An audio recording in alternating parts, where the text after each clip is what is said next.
আমরা এখানে আজকে এখন একটা নিম গাছ আমরা রোপণ করলাম।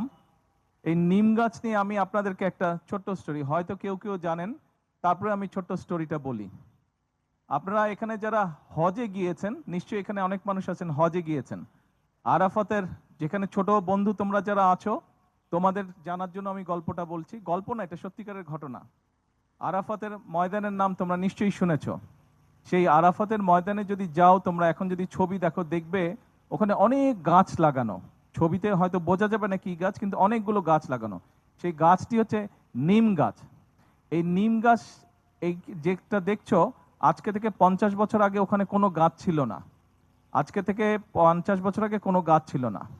এটা খুব সম্ভবত 1978 সালের ঘটনা। 78 সালের ঘটনা। শহীদ রাষ্ট্রপতি জিয়াউর রহমান, উনি সৌদি আরবের তৎকালীন বাদশাকে বলেছিলেন, একবার উনি ওমরা পালন করতে গিয়ে যখন ওমরা পালন করে উনি আরাফাতের ময়দানে গিয়েছিলেন, তখন উনি দেখে বলেছিলেন যে আপনাদের এই মাঠটা ফাঁকা কেন? এখানে আপনারা যদি গাছ লাগান তাহলে হাজি সাহেবরা যখন আসে তাহলে তো হাজি সাহেবরা গাছের নিচে সুন্দরভাবে বসতে পারে। কারণ একদম গাছবিহীন জায়গা, একদম ডাইরেক্ট রোদের মধ্যে, সৌদি আরবে খুব গরম, গাছবিহীন জায়গায় তো বসা কষ্টকর। তখন সৌদি বাদশাহ ওনাকে জিজ্ঞেস করেছিলেন যে আমরা এখানে কি গাছ লাগাবো, মরুভূমিতে কোনো কাজ হবে না। তখন শহীদ রাষ্ট্রপতি জিয়াউর রহমান বাংলাদেশের সায়েন্টিস্টদের সাথে কথা বলে বের করলেন যে নিম গাছ ওখানে হবে।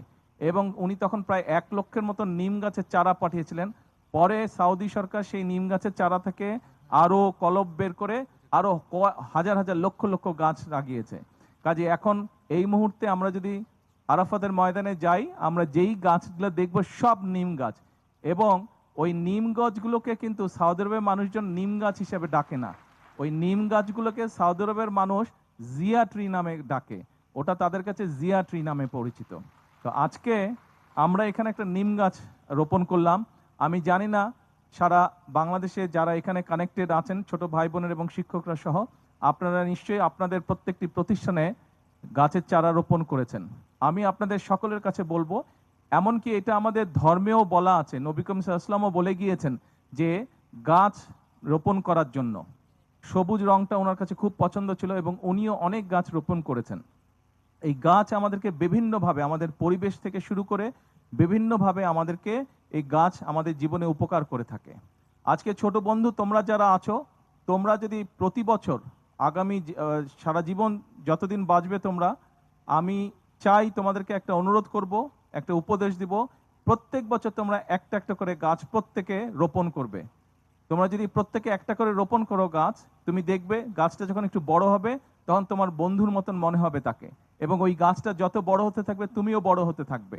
এবং তোমার পাশাপাশি যখন গাছটা বড় হবে দেখবে যে এটা অদ্ভুত একটা ভালো লাগা ফিলিং একটা তুমি পাবে গাছটা।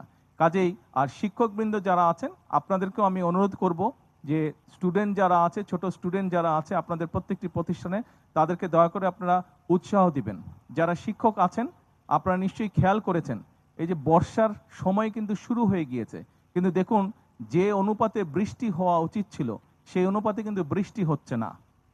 এখানে আজকে থেকে আমাদের যাদের অভিজ্ঞতা, আজকে থেকে 40-45 বছর আগে বাংলাদেশে যে পরিমাণ, আমরা যখন স্কুলে পড়তাম, আমরা যখন ছোট ছিলাম, এই বর্ষাকালে টানা বৃষ্টি হতো, 7 দিন 10 দিন ধরে বৃষ্টি হতো।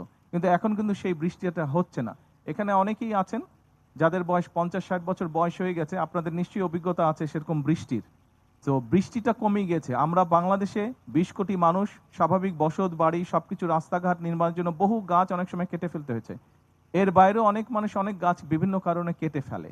তার ফলে প্রাকৃতিক যে ভারসাম্য সেটি নষ্ট হয়ে যাচ্ছে। এই দেশেই আমাদেরকে থাকতে হবে। আমার ঘর যদি আমি সুন্দর করে গুছিয়ে না রাখি, তাহলে আমিও তো একটা অস্বাস্থ্যকর পরিবেশে থাকবো। তাতে করে আমার মানসিক এবং শারীরিক উভয় স্বাস্থ্যের ক্ষতি হবে। কাজে আপনাদের সকলকে আজকে আমি অনুরোধ করব যে আসুন, আজকের দিনটাতেই শুধু আমরা গাছ লাগিয়ে দিনটিকে আমরা শেষ না করে দেই। আমরা চেষ্টা করি প্রতি বর্ষা মৌসুমে অন্তত একটা করে, মিনিমাম একটা করে আমরা গাছ রোপণ করব। আর শিক্ষকবৃন্দ যারা আছেন আপনাদের কাছে অনুরোধ থাকবে, আপনাদের স্কুলে যারা ছাত্রছাত্রী আছে তাদেরকে আপনারা উৎসাহ দিবেন গাছ রোপণ করার জন্য। স্বাভাবিকভাবে দেশে গাছ যত বাড়বে আমাদের পরিবেশ তত ঠান্ডা হবে। পরিবেশ ঠান্ডা হলে আমাদের থাকতেও তত আরাম হবে, তত কমফোর্টেবল হবে। আজকে এই পর্যন্তই রাখি। নিশ্চয়ই আপনারা বিভিন্ন জায়গায় যারা আছেন বিভিন্ন স্কুলে নিশ্চয়ই আপনাদের এলাকা আমার সফর করার সুযোগ হবে ভবিষ্যতে ইনশাল্লাহ, তখন নিশ্চয়ই আপনাদের সাথে ইনশাল্লাহ দেখা হবে। আজকে এই পর্যন্ত থাকলো। ছোট বন্ধুরা, তোমাদের কাছে আমার আহ্বান থাকলো, প্রত্যেক বছর একটা করে গাছ রোপণ করবে, গাছের চারা রোপণ করবে। সেটা তোমার স্কুলের মাঠের পাশেই হোক, সেটা তুমি যেখানে বাসার যেখানে থাকো তুমি সেখানেই হোক, অর্থাৎ কোনো খালি জায়গা দেখলে যেই জায়গা মানুষের ব্যবহারের জন্য নয়, দয়া করে সেখানে একটি গাছ লাগাবে। ঠিক আছে? ঠিক আছে? কে কে গাছ লাগাবে হাত তুলো তো দেখি, আমি এখান থেকে দেখতে পাবো। গাছ রোপণ করবে কে কে? Very good. এই যে আমরা অনেকগুলো গাছ রোপণ করতে পারবো। চলো আমরা প্রত্যেক বছর এখন থেকে একটা করে গাছের চারা, প্রত্যেকে একটা করে গাছের চারা রোপণ করব। আর তোমাদের যদি কারো নতুন ভাই বোন হয়, তাহলে ভাই বোনের নামেও একটা করে গাছ রোপণ করবে। তোমার ভাই বোনও বড় হবে, সেই গাছটিও বড় হবে।